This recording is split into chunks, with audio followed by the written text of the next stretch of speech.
వినాయక చవితి వచ్చేస్తోంది. మన హిందూ సాంప్రదాయంలో ఈ పండుగకు ఎంతో ప్రత్యేకత ఉంటుంది. గణపతి విగ్రహాన్ని ప్రతిష్ఠించి నవరాత్రులు ప్రత్యేక పూజలు చేసి నిష్ఠతో ఉంటారు భక్తులు. ఇప్పటికే చాలా చోట్ల గణేష్ మండపాలను సిద్ధం చేయడం ప్రారంభించారు. వినాయక చవితి నాటికి వాటిని పూర్తి చేసి బొజ్జ గణపయ్యను ప్రతిష్ఠించేందుకు ఏర్పాట్లు చేసుకుంటున్నారు. విఘ్నేశ్వరుడి విగ్రహాలు కొనేందుకు వెళుతున్న కస్టమర్లకు ఎన్నో రూపాల్లో దర్శనమిస్తుంటాడు. తాజాగా గోదావరి జిల్లాలో కూడా గణేశుని విగ్రహాలు ఆకర్షణగా నిలుస్తున్నాయి. ఇతర రాష్ట్రాల నుంచి ఆర్టిస్టులను రప్పించి మరీ అందమైన బొజ్జ గణపయ్యలను తయారు చేయించారు. నమస్తే, నేను మీ యాలి. గోదావరి జిల్లాలో వినాయక చవితి మొదలైపోయిందని చెప్పుకోవచ్చు. ఎందుకంటే వివిధ రూపాల్లో ఈ వినాయక విగ్రహాలు అందరినీ ఆకర్షిస్తున్నాయి. అలాగే ఎక్కువ శాతం రాజస్థాన్, బీహార్ నుంచి వచ్చిన వాళ్లే ఈ వినాయక ప్రతిమలు ప్రత్యేకించి తయారు చేస్తూ ఉంటారు. రోడ్డు పక్కన పెట్టి అమ్ముతూ ఉంటారు. మరికొంతమంది రాజస్థానీయులు 6 నెలల ముందే వచ్చి ఇక్కడ విగ్రహాలు ఏ సైజులో కావాలంటే ఆ సైజులో ఆర్డర్ మీద తయారు చేస్తూ ఉంటారు. అందుకనే గోదావరి జిల్లాల్లో ఎక్కడ చూసినా సరే ఈ విగ్రహాలు అందరినీ ఆకర్షిస్తున్నాయి. అసలు ఇప్పుడు ప్రజెంట్ రేట్లు ఎలా ఉన్నాయి, వీటి తయారీ ఏ విధంగా తయారు చేస్తుంటారు, వాట్స్ ది స్టోరీ? విఘ్నేశ్వరుడి విగ్రహాలు తయారు చేయడంలో మన దగ్గర ఉన్నవారి కంటే రాజస్థాన్, బీహార్కు చెందినవారు దిట్ట అనే చెప్పాలి. చెయ్యి తిరిగి ఉండటంతో గోదావరి జిల్లాల్లో గణేష్ విగ్రహాలను తయారు చేసే కేంద్రాల్లో ఎక్కువగా కనిపిస్తారు. దాదాపు 6 నెలల ముందుగానే ఆయా కేంద్రాల యజమానులు ఆర్టిస్టులను రప్పించుకుంటారు. వేల సంఖ్యలో అందమైన విగ్రహాలను రూపొందిస్తారు. రాజస్థానీయులు తయారు చేసిన విగ్రహం మండపంలో ప్రతిష్ఠిస్తే ప్రాణం పోసుకున్నట్లుగా కనిపిస్తాడు. అయితే కొందరు భక్తులు అందరిలో కంటే తమ మండపంలో ఉండే వినాయకుడు ప్రత్యేకంగా ఉండాలని భావిస్తారు. విగ్రహాల ఎత్తు, రూపాలపై ఖచ్చితమైన ఆలోచనతో ఉంటారు. ఇలాంటి వారు నెలల ముందుగానే ఆర్డర్లు ఇచ్చి తయారు చేయించుకుంటారు. విగ్రహాలు నెలల ముందే తయారైనా రంగులు వేయరు. వినాయక చవితికి 1 నెల ముందు నుంచే రంగులు వేసి అమ్మకానికి బయట ఉంచుతారు యజమానులు.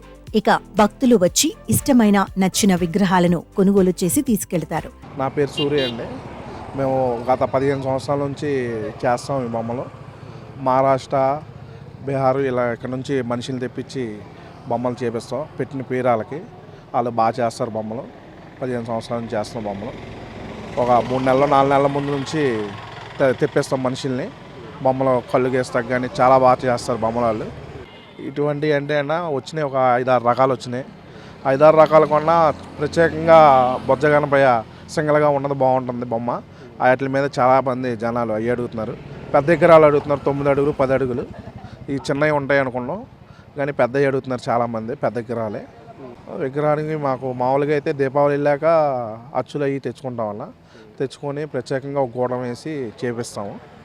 చేపించి పండగ ఒక 2 నెలలు ఉందనగానే బొమ్మలన్నీ పెయింట్లు అవన్నీ చేసుకుంటాము. వేసుకొని 1 నెల ముందు ఇలా తెచ్చి బయట తెచ్చి ఇలా అమ్ముతూ ఉంటాం. రేట్లు అంటే రీజనబుల్గానే ఉన్నాయి, పర్లేదు ఒక మాదిరిగా. కానీ జనాలు పెట్టట్లేదు రేట్లు మటుకు. మన దగ్గర 1 అడుగు నుంచి 10 అడుగుల దాకా ఉందన్న విగ్రహం. ఓకే, రేట్లు రీజనబుల్గా అయితే మామూలుగా మన దగ్గర అడుగు వచ్చి అడుగులు లెక్క కాదు, బొమ్మల లెక్క. ఇప్పుడు బొమ్మ వచ్చి 1500 అడుగు, అలాగా 5000, 7000, 15000, ఇಷ್ಟು 30,000 అలా ఉన్నాయి. అవునండి, ఆర్డర్ పెడతారు, ఆర్డర్ రాసుకుంటారు, బుకింగ్ చేసుకొని అడ్వాన్స్ ఇచ్చి వస్తారు. పండగ 2 రోజుల ముందు తీసుకెళ్తారు బొమ్మలు. ఇంచుమించు పోయిన సంవత్సరానికి ఈ సంవత్సరానికి రేట్లు అలాగే ఉన్నాయి. జనాలు కూడా రేట్లు అంతకుమించి పెట్టట్లేదు. పోయిన సంవత్సరం ఎలా పెట్టారు, ఈ సంవత్సరం అలాగే పెట్టారు రేట్లు. అంటే మట్టి గణపలు అంటే వాటికి హైట్ ఎక్కువ ఉండే వాటికి చేపించుకోవాలంటే ఈ మట్టి కుదరట్లేదన్న. అవి చేయాలంటే 3 నెలలు 4 నెలలు ఒక బొమ్మ కుదురుద్ది. ఇది అనుకోన్నా అచ్చులు గుద్దేసి ఎండ వస్తే చాలు, ఇది అచ్చులు చేస్తారు, తీసి ఫినిషింగ్ చేస్తారు బొమ్మ. పెయింట్లో మటుకు కెమికల్ ఏమి కలవట్లా. బొమ్మ నీళ్ళలో ఇగానే కరిగిపోయేటట్టే అలాంటి పెయింట్లు వేస్తున్నారు. వాళ్ళకి పెట్టిన పేరు అన్న, వాళ్ళకి వినాయకుడు అంటే బాగా పూజిస్తారు వాళ్ళు. వాళ్ళకి బాగా హార్ట్ ఉంది ఆ చేసే ఇది, చేతిలో విద్య ఉంది వాళ్ళకి. రాజస్థాన్ వాళ్ళకి బాగా చేస్తారు బొమ్మలు వాళ్ళు. కళ్ళు గీస్తాక ప్రత్యేకంగా ఒక మనిషి ఉంటాడన్న, అదే మెయిన్ వినాయక స్వామిలో పార్ట్. రేట్ల విషయానికి వస్తే గతేడాదితో పోలిస్తే ఈసారి ఎక్కువగానే ఉందని చెప్తున్నారు. అన్ని ధరలు పెరిగిపోయాయి. అలాగే ఆర్టిస్టులు రవాణా ఖర్చులకు ఇవ్వాల్సి ఉంటుంది కాబట్టి ఏమీ అనలేకపోతున్నామంటున్నారు. నా పేరు సుబ్బారావు అండి. ఇక్కడ వినాయక చవితి బొమ్మలు ఉన్నాయని కొనడానికి వచ్చామండి.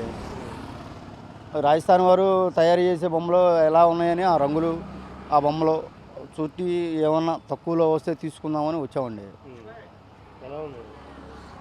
ఇప్పుడు వాటికైతే అన్ని బొమ్మలు బాగున్నాయండి. చిన్న పెద్దతో కూడా అన్నీ చక్కగా నీట్గా ఉన్నాయండి. కానీ ఏ బొమ్మ తీసుకోవాలని ఆలోచిస్తున్నామండి. 6 అడుగుల్లో, 7 అడుగుల్లో, 8 అడుగుల్లో చూస్తున్నామండి.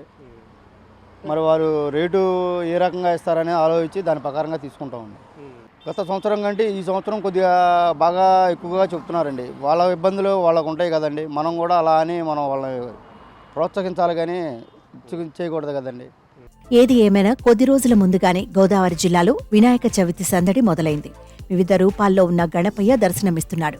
కాగా ప్లాస్టర్ ఆఫ్ ప్యారిస్ విగ్రహాలను వాడకపోవడమే మంచిదనే అభిప్రాయాలు వ్యక్తమవుతున్నాయి. కాస్త ఇబ్బంది అయినా పర్యావరణ హితం కోసం మట్టి గణపతులను ప్రతిష్ఠించాలని నిపుణులు సూచిస్తున్నారు.